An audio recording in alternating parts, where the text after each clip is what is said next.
One, two, three.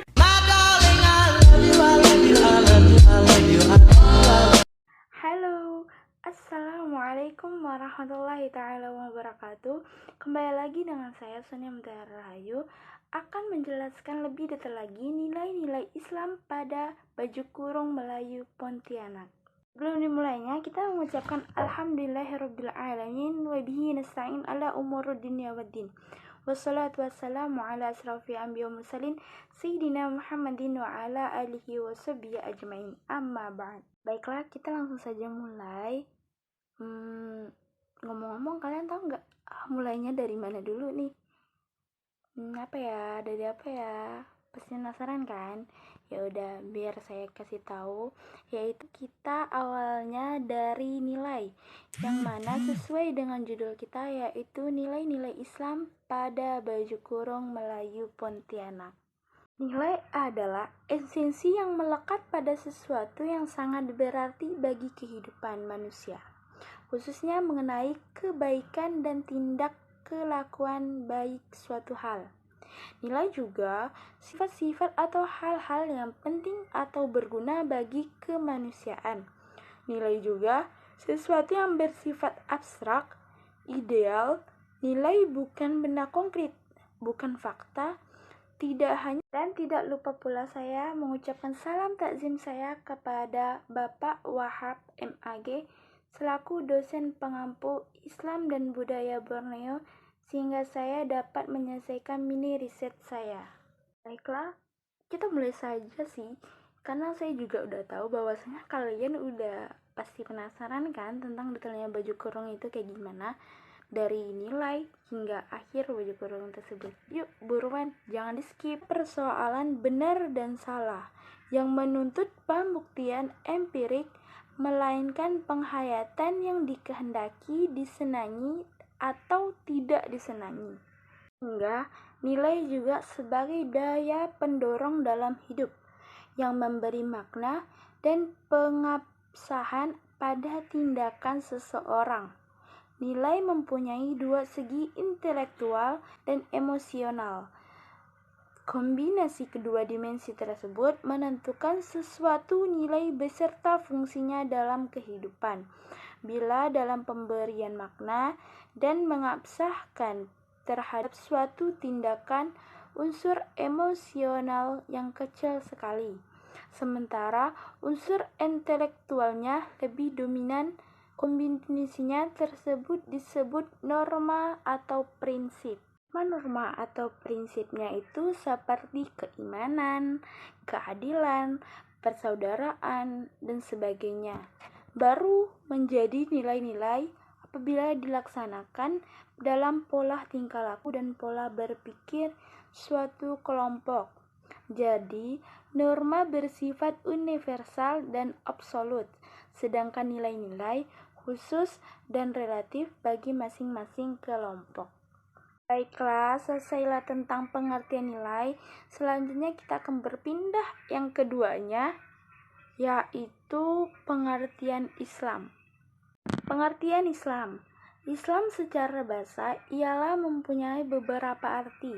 Di dalam bahasa Arab, Islam merupakan masdar dari kata aslama yuslimu islaman, yang artinya taat, tunduk, patuh, berserah diri kepada Allah.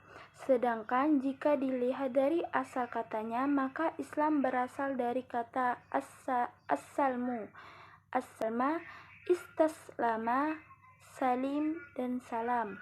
Sebelumnya kalian pasti bertanya-tanya kan tentang apa yang saya omongin tadi. Apa sih as-salmu itu? Apa sih as-salama? Apa sih as-salim? Dan apa sih as-salam? Maka saya akan menjelaskan di sini. Yang pertama, as-salmu. As-salmu itu yang berarti damai atau perdamaian. Maksudnya, Islam adalah agama yang damai, karena setiap muslim harus menjaga perdamaian. Dan yang kedua, yaitu aslama, artinya taat atau berserah diri. Maksudnya, yaitu seseorang muslim berserah diri hanya kepada Allah dan melakukan kewajiban-kewajiban yang taat. Selanjutnya yang ketiga yaitu as-salim. As-salim yang artinya bersih dan suci. Kata suci dan bersih ini merupakan gambaran dari hati seorang muslim, yang mana jika sifat itu ada pada seorang muslim, maka ia akan terhindar dari sifat-sifat yang tercela. Dan yang terakhir adalah assalam. Assalam yang artinya selamat atau keselamatan, yaitu maksudnya Islam adalah agama yang penuh dengan keselamatan. Jika seseorang muslim menjalankan kewajibannya dengan baik dan taat, maka Allah Subhanahu wa taala akan terus memberi keselamatan kepadanya. Setelah tadi kan Islam secara bahasa. Selanjutnya Islam secara istilah, yaitu Islam secara istilah yang merupakan ketundukan seorang hamba kepada wahyu ilahi yang diturunkan kepada para nabi dan rasul, khususnya Nabi Muhammad SAW. Gunanya diturunkan ini sebagai pedoman hidup kita dan juga sebagai hukum atau aturan-aturan Allah Subhanahu wa taala yang dapat membimbing umat manusia ke jalan yang lurus menuju kebahagiaan, yaitu dunia dan akhirat yang merupakan kehidupan yang kekal. Selanjutnya kita akan menjelaskan tentang baju kurung. Hah? Baju kurung? Apa sih baju kurung? Pasti ada yang nggak tahu kan baju kurung itu apa, gimana? Maka saya akan menjelaskannya baju kurung itu apa. Baiklah. Banyak orang yang memakai baju kurung itu yaitu orang Melayu. Orang Melayu juga memiliki kiasan termasuk yang terserat dan tersurat, yaitu yang mempunyai maksud-maksud tersendiri. Hal tersebut yaitu baju kurung, dipercayai atau diilhamkan pada 700 tahun yang lalu di zaman pemerintahan Kesultanan Syah, yang mana pada saat itu Sultan yang ketiga di Kesultanan Melayu. Baju kurung adalah salah satu pakaian adat di masyarakat Melayu, khususnya di Kalimantan Barat. Dan baju kurung ini juga terdapat dua model dalam segi kancingnya. Yang pertama memiliki satu kancing dan yang kedua 5 kancing. Apa sih maksud satu kancing dan 5 kancing itu? Satu kancing yaitu yang bermakna ketakwaan terhadap Allah Subhanahu wa taala, dan yang berupa 5 kancing itu melambangkan rukun Islam, yaitu syahadat, sholat, zakat, puasa, dan haji. Dan bahan-bahan yang digunakan bisa digunakan dengan kain katun atau kain sifon. Yang belum tahu baju kurung pasti bingung kan? Gimana sih baju kurung itu? Ciri-cirinya apa sih? Nih saya kasih ciri-cirinya, yaitu ciri-cirinya yang berlengan panjang, celananya yang longgar, dan dia terdapat kain samping yang seperti memakai sarung.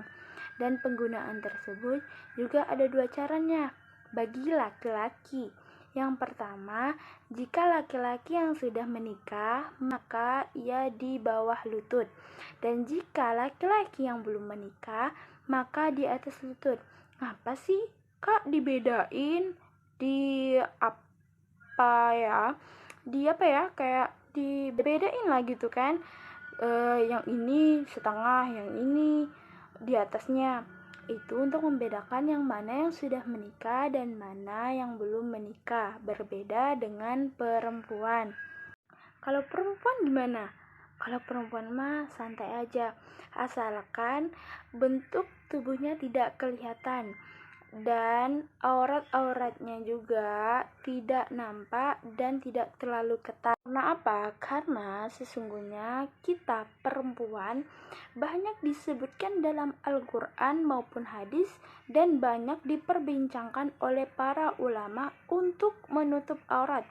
Yang dalam salah satu hadisnya yaitu inna nuhina antura auratuna, yang artinya sesungguhnya kita dilarang untuk memperlihatkan. Baiklah, itulah yang membedakan laki-laki dan perempuan. Apakah baju kurung itu modelnya itu aja, desainnya itu aja? Nih, walaupun dia berbeda-beda, Tetapi baju kurung itu mempunyai model, diantaranya memiliki 3 poket atau kocek yang berada di samping kiri dan 2 di bawah. Karena apa dibilang baju kurung itu? Karena baju kurung itu sudah jelas, yaitu ujungnya yang artinya kan terkurung tuh ya, maka terkurung itu bermaksud dari sifat-sifat yang tidak baik.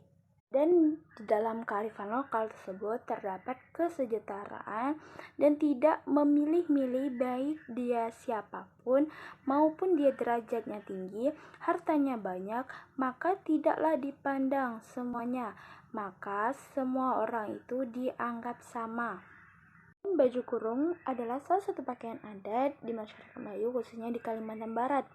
Baju kurung pada zaman dahulu saja banyak digunakan pada saat acara-acara seperti kerajaan ataupun orang yang memiliki derajat yang tinggi atau orang yang memiliki uang banyak.